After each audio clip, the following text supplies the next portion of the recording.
नमस्ते प्रणाम, आप लोग का वेलकम है मनमोही न्यूज में। तो गाइज आज बात करेंगे भोजपुरी इंडस्ट्री का सुपरस्टार गायक बिक्की राज जी का बारे में। और आपको बता दें कि इस वीडियो के मार्फत आज आप लोग को यही बताने वाला हूं कि भोजपुरी इंडस्ट्री का सुपरस्टार बिक्की राज जी का कौन सा गाना आने वाला है और कब रिलीज होने वाला है और कौन से कंपनी से आने वाला है। तो उससे पहले अगर आप हमारे चैनल को सब्सक्राइब नहीं किए हैं तो हमारे चैनल को सब्सक्राइब कर दीजिए और बेल आइकन दबा दीजिए ताकि भोजपुरी का हर एक ताज़ा खबर सबसे पहले और सबसे आगे आप तक पहुंच सके।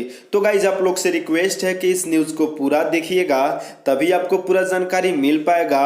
और अभी तक इस न्यूज़ को लाइक नहीं किए हैं तो लाइक कर दीजिए और कमेंट कर दीजिए। तो गाइज आपको बता दें कि बिक्की राज जी हमेशा प्रेम में धोखा खाए हुए आशिक के लिए गीत गाते रहते हैं। और आपको बता दें कि बहुत सारा आप लोग इनका दर्द भरा सैड सॉन्ग सुने होंगे, लेकिन आपको बता दें कि ये सॉन्ग सबसे ज़्यादा दर्द भरा सॉन्ग है जो कि आप सुनेंगे तो आपका भी आंख में आंसू आ जाएगा। तो गाइज आपको बता दें कि उस गाने का बोल है जब आवे तुहर याद।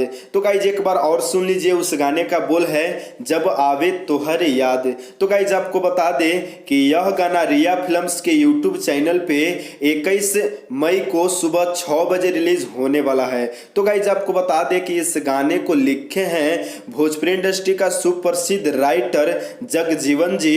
उसी तरह आपको बता दें कि संगीत से सजाए हैं विकेश भोजपुरिया जी। तो गाइज यह गाना रिया फिल्म्स के यूट्यूब चैनल पे रिलीज होते ही एक बार जरूर सुनिएगा और प्यार दुलार आशीर्वाद जरूर दीजिएगा बिक्की राज जी को। और अगर आप भोजपुरिया समाज को पसंद करते हैं या फिर बिक्की राज जी का फैन है तो इस न्यूज़ को लाइक कर दीजिए और कमेंट कर दीजिए और ज़्यादा से ज़्यादा शेयर कर दीजिए। और भोजपुरिया खबरों के लिए हमारे चैनल को सब्सक्राइब कर दीजिए और बेल आइकन दबा दीजिए। और मिलते हैं दूसरे न्यूज़ में। बाय बाय, नमस्ते, प्रणाम।